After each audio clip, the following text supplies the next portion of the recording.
politik ni kotor, politik inilah yang memecah belah kaum umat Islam. Sebab tu tabligh menolak politik.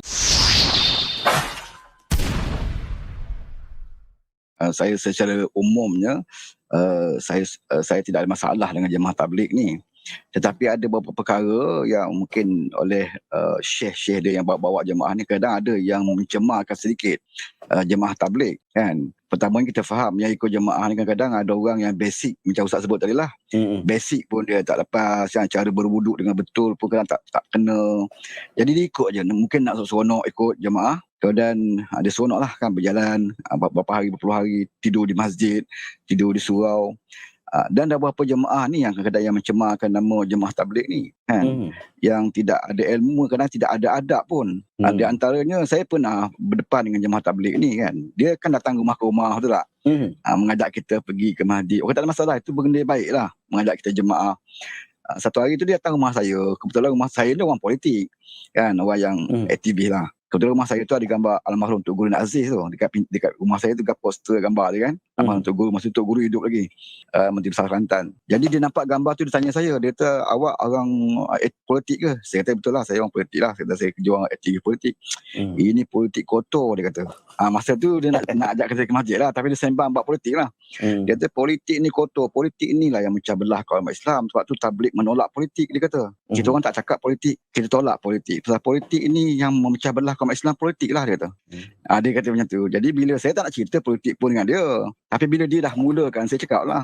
Saya kata, kalau awak tidak suka politik, awak tidak perlu marah pada orang politik. Kata kan, awak tak boleh minat politik, tak apalah. Tapi awak tak boleh kata politik kotor. Saya kata, politik inilah yang membentuk kerajaan. Dan dengan adanya kerajaan inilah, awak boleh buat jalan kerja dakwah. Saya kata, bayangkan kalau politik, semua orang tidak ambil tahu politik, negara kita diperintah oleh orang kafir. Kan? Adakah saudara anggap, bila negara kita diperintah oleh orang kafir, saudara boleh berjalan, boleh buat dakwah sekarang tak? Agak boleh tak boleh dakwah sekarang? Boleh duduk masjid, boleh tidur masjid, boleh pergi ke sana ke sini berdakwah, boleh tak? Saya kata, saya kata saudara ni boleh berdakwah dengan mudah, saya kata sebab kerajaan yang ada lah. Dia hasilkan oleh politik. Jadi tak bolehlah kita kata politik ni kotor. Politik kotor kerana pemain-pemain politik yang buat kotor. Kan? Zaman Nabi pun politik, saya kata. Zaman sahabat pun ada politik. Jadi bukan politik yang kotor, saya kata pemain-pemain politik yang menjadikan kotor. Jadi kalau tabligh tak mahu buat politik, tak apalah, tapi jangan kata politik kotor, saya kata. Kan? Sebab kalau kita tak ambil tahu tentang politik, mana tidak ambil tahu tentang kerajaan, siapa nak jadi pemerintah, buat. Kan? Sesilap orang yang penjajah datang memerintah, orang kafir memerintah negara kita, langsung dakwah tak boleh berjalan. Itu pentingnya politik, saya kata. Satu lagi saya perhatikan, adab jemaah ni, bila dia tidur di masjid-masjid, kadang-kadang mendatang kemarahan kepada jawatankuasa masjid. Dia tak jaga kebersihan masjid kan, kadang dia tidur situ, dia hidai kain dia dekat beranda masjid suka hati kan, dia sebab tidur aja. Dekat kampung saya tu pernah ada dia tidur situ, kebetulan malam tu malam kuliah mengajar kan, tok guru tu mengajar kat masjid tu. Bila tu guru tu mengajar, dia tak dengar tau. Dia pergi kat luar beranda, dia buat jemaah dia kat situ. Dia kumpulan dia saja. Jadi saya tegur, saya kata tak boleh lah awak duduk masjid ni. Bila tuan guru tu mengajar, awak join lah sekali. Kenapa pula awak buat kelas yang lain? Syekh awak pula mengajar kat luar. Sedangkan tok guru tu buka kitab dalam. Kan, saya kata tak boleh lah macam tu. Kan, awak nak ajak orang pergi masjid, kemudian awak buat kumpulan awak saja. Awak kena hormat lah. Kelas pengajian malam ni awak kena join lah sekali. Kan? Dah lah awak tidur kat situ kan. Join lah. Itu di antara yang saya tegur lah. Saya kata yang ini yang mencemarkan jemaah tabligh. Saya kata kebersihan macam tu juga kadang-kadang kita tengok kan. Payahlah, dia tak semualah kita tak hukum semualah. Tapi ada yang mencemarkan imej jemaah tu.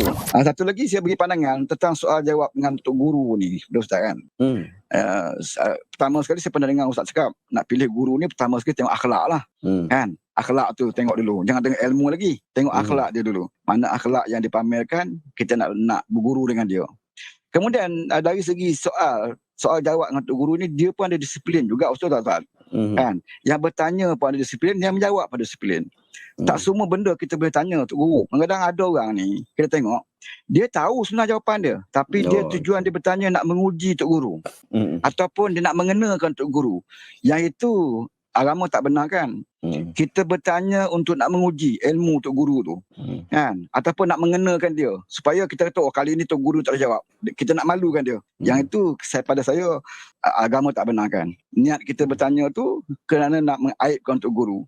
Satu lagi, saya sendiri alami masa tu kuliah Ustaz Azhar Idrus di Kuantan lah kan. Ada orang hantar soalan dan saya fikir soalan tu tak patut dan dia jadi bahan ketawa lah. Memang soalan tu dia bagi sebenarnya bukan nak tanya jawapan, tanya nak bagi bahan ketawa. Apa soalan dia? Saya masih ingat lagi. Dia bertanya kepada Ustaz, dalam hukum Islam dia kata air mani itu suci. Kalau lekat dekat kain solat, mana boleh buat solat lah. Air mani ni, dia suci. Dia bukan macam air mazi. Air mazi itu najis. Air mani ni boleh buat solat. Saya nak tanya Ustaz, dia kata, boleh tak air mani ni kita jadikan wuduk? Soalan dia. Jadi bagi saya, soalan ni pertama sekali korang ajar. Yang kedua, soalan ni mempersenda. Kan? Jadi orang ramai ketawa lah dengan soalan tu. Yang Ustaz Zaidul pergi jawab. Kan? Pada saya, soalan macam ni tidak boleh dijawab pun. Soalan ini soalan main-main. Tak masuk akal pun soalan tu. Tapi Ustaz Azrul jawab lah. Dia kata, bolehlah kumpulkan satu kolah air mani tu boleh berwuduk dia tu. Kan? Yang sebenarnya tak kata boleh. Kita pun tahu kan. Nak berwuduk dengan air mutlak dan sebagainya. Tapi soalan tu nak buat lawak sebenarnya. Pada saya, yang bertanya tu pun tak patut tanya dan yang jawab tak patut jawab lah. Dalam disiplin ilmu ni, bukan semua benda kita boleh tanya. Tengok juga kan. Kalau tujuan kita bertanya nak memperolok-olokkan ataupun nak jadi bahan ketawa, saya rasa tak perlu tanyalah. Soalan tak masuk akal pun. Kan. Macam mana pula air wuduk pula, air mani kau nak jadikan wuduk untuk ambil wuduk kan. Ustaz pun layan juga. Jadi kadang ustaz ni satu masalah juga. Ada sebab ustaz ni bila tanya soalan-soalan yang dia tak pasti pun dia nak jawab juga. Dah jadi kontroversi kan. Contohnya macam dulu yang berlaku, yang orang tanya tentang kisah PMX Ashabul Kahfi tu. Sepatutnya Ustaz Azrul dia tak dengar ucapan penuh PMX, sepatutnya dia jangan jawab lagi. Kan? Bagi tahulah saya tak dengar lagi ucapan tu. Siapa pemimpin yang cakap macam itu? Kan? Tapi bila dia bagi jawapan je tu, inilah dia masalah dia, tak tahu agama nak cakap agama. Jadi benda ni akan jadi isu. Sepatutnya kalau dia tak dengar lagi ucapan tu, sepatutnya tak perlu jawab lagi lah. Kan? Dia kena dengar dulu apa yang PMX sebut, apa yang PMX maksudkan, baru boleh dia jawab. Kalau dia berpandu kepada yang bersoal tu, yang soal tu pun soalan dia salah. Kan? Apabila dia menyatakan, PMX mengatakan Ashabul Kahfi itu adalah orang Kristian. Sebenarnya tak betul pun, PMX tak kata orang Kristian. Tapi soalan tu ditanya macam itu. Jadi Ustaz Azrul terus jawab. Kan? Walaupun dia tersebut nama, tapi bila sebut pemimpin negara, pemimpin utama negara, orang faham itu pula. Kebetulan pula 1 hari 2 hari sebelum tu memang PMX sebut isu tu. Jadi bagi saya, Ustaz janganlah cepat sangat menjawab. Kan? Kalau benda dia tak dengar daripada pemimpin, bagi tahulah saya tak dengar lagi, bagi saya peluang dengar dulu, boleh saya jawab. Tapi kalau dia jawab terus dan tak menepati konteks apa yang disebut oleh pemimpin, dia akan jadi isu. Kan? Yang bertanya ni kadang-kadang saja je, dia nak jolok sikit. Kan? Itu yang saya nak komen sikit lah. Kadang disiplin ni ada yang bertanya tak ada disiplin, ada juga guru agama ni pun tak berdisiplin juga untuk nak menjawab soalan. Menarik. Itulah pandangan saya Ustaz. Yang tentang GSB ni saya fikir dah semakin okey, nampaklah sekarang dia penyelesaian. Kita bukan saja membongkar, bahkan kita kerjaan juga menyelesaikan. Bukan maknanya kita bongkar dan kita biarkan saja, tak ada. Kita bongkar dan kita selesaikan apa yang anak-anak dia kita tentukan, penjagaan dia, pelajaran pendidikan dia kan. Dan hari ni dia fahamkan tambah lagi 2 hari reman, saya rasa betul. Siasatan nak kena buat lah pasal PMX kata dia tak nak ada orang teranaya. Kan? Yang bersalah betul-betul perlu dia ambil tindakan, yang tak bersalah jangan. Sebab tu kali ni polis buat siasatan betul-betul terperinci, betul-betul nak cari kan siapa sebenar-benarnya yang bersalah. Ramai yang kata takkan ramai sangat nak kena. Yang ramai tu kebanyakannya adalah saksi, kadang-kadang orang yang jadi mangsa. Itu yang untuk siasatan sebenarnya. Bukannya 100 lebih 500 nak kena tangkap semua, tak ada. Kan, bagi ambil keterangan dan sebagainya. Dan ada tadi yang masuk kotak Ustaz, dia kata ada orang bagi cerita kat sini. Sepanjang yang saya dengar Ustaz punya live, banyak cerita, macam-macam cerita. Dan bukan semua cerita tu kita percaya pun, betul tak? Betul. Masing-masing kemungkinan ada orang dia mengaku saja dia ASB, tapi share lah. Tapi kebanyakannya yang bercerita tu kalau sama jalan cerita dia, tu yang ada bekas GSB. Kan, kita sini boleh fikir kan, kita tak boleh tahu apa orang tu cakap nak menambah-nambah ke apa ke. Kan? Tapi kita macam kata itu cerita ada dia juga. Ada juga yang mau nambah kan, ada juga yang suka menambah, kita faham. Tapi kita dengar kan, dan kebanyakan tu adalah benda yang sama seperti apa yang polis sebut, apa yang orang cerita. Jadi benda tu betul lah. Okey Ustaz, itu je saya nak kongsi. Terima kasih. Terima kasih. Assalamualaikum. Bagus apa yang disebutkan tu. Ada soalan yang boleh disoal, ada soalan yang tak boleh disoal. Ataupun lebih tepat adalah Ada soalan yang sesuai untuk ditanya, ada soalan yang tak sesuai untuk ditanya. Antara soalan yang tak sesuai untuk ditanya macam disebutkan tadi ialah soalan-soalan yang provokatif lah. Provokatif, dia nak provoke orang ataupun dengan tujuan dia adalah untuk nak menjatuhkan. Ini perkara biasa sebenarnya. Pada saya, ia berdasarkan juga kepada orang yang menjawab. Saya juga dalam media sosial lagilah selalulah orang tanya soalan macam-macam. Tadi pun ada orang tanya kan. Soalan sangat provokatif tentang GISB. Apa pandangan Ustaz tentang GISB? Kan?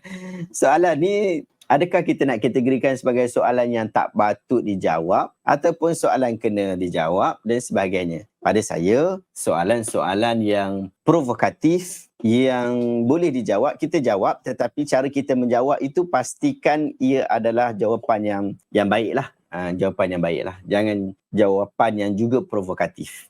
Kadang-kadang orang tanya pun kita tahu sebenarnya. Orang tanya ni pun kita tahu tujuan dia nak tanya ni sebab apa. Mula-mula masuk dah, Ustaz, saya nak tanya Ustaz. Biasa. Kalau dia tanya soalan tu biasanya kita pun dah tahu dia punya fokus dia. Tetapi kita mesti memuliakan ilmu dengan maksud orang yang bertanya kita, apapun sebab dia bertanya kita dan orang mendengar pertanyaan dia itu, kita mesti tunjukkan bahawa kita ada fokus untuk memberikan ilmu. Saya ada juga soalan-soalan saya tak jawab ataupun saya jawab tetapi jawapan saya agak tidak menjawab soalan khusus je. Contoh, Ustaz, nanti kita dah jumpa alien, dia akan jadi mazhab apa? Jawapan saya senang je, tunggu kita jumpa alien dulu. Tunggu yang tu dulu. Kalau lagi dia tak datang, tak payah sembang. Sebab ada kaedah yang menyebutkan an-nadir la yuhkam. Benda-benda yang jarang-jarang berlaku tidak diberikan hukum padanya secara umum. Boleh? A'udzubillahi minasyaitonirrajim. Walaqad yassarnal Qur'ana lidzikr fahal min muddakir. Maksudnya, sesungguhnya kami memang memudahkan Al-Quran untuk jadi peringatan. Adakah sesiapa yang mahu mengambil pelajaran? Allah ulang ayat ini 4 kali dalam surah Al-Qamar, tuan-tuan. Ayat 17, 22, 32 dan 40. Allah tegaskan 4 kali faham Al-Quran itu sangat mudah. Tapi kenapa kita kata susah? Ayat tu tak silap. Kitalah sebenarnya yang silap. Kita guna sistem yang tak sesuai, tuan-tuan. Anda belajar part-time bahasa Arab Al-Quran, tapi guna sistem pembelajaran full-time macam kami dulu belajar di sekolah. Sebab tu dia jadi susah. Itulah yang menguatkan semangat kami untuk susun sistem mudah ini khas untuk anda. 25 tahun kami ambil masa untuk menyusun dan memperbaikinya hingga ia menjadi mudah seperti hari ini. Jom kita faham bahasa Arab Al-Quran dengan sistem Al-Furqan. Kita bantu Ustaz Shihab memandaikan umat dengan Al-Quran.